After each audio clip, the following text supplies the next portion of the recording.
Good morning mga idol. So diri tayo disgrasya dire or kinaiyahan nga mugna mga idol, landslide. So ara nalaka.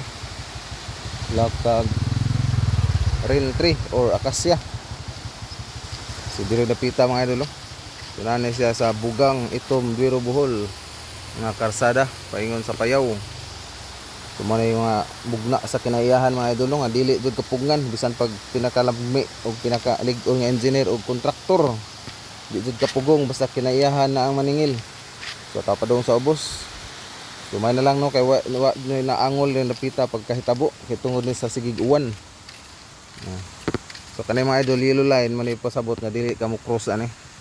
Kay ang sulod dire mga delikado na posible nga slide. So mo diri ra tadapit.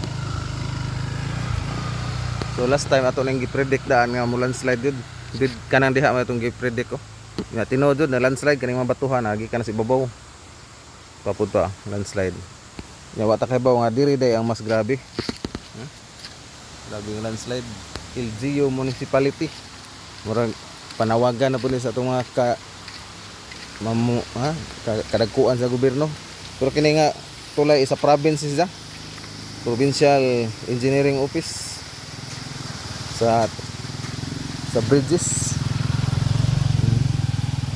So dera. So mga followers na to, daghang salamat sa pag-uban-uban diri ta kutob. God bless sa tanan. Og muuli na ta kabasig mahugma na pud ni. Kita na po yung mga apil to sa ubos to. Laom ra ba.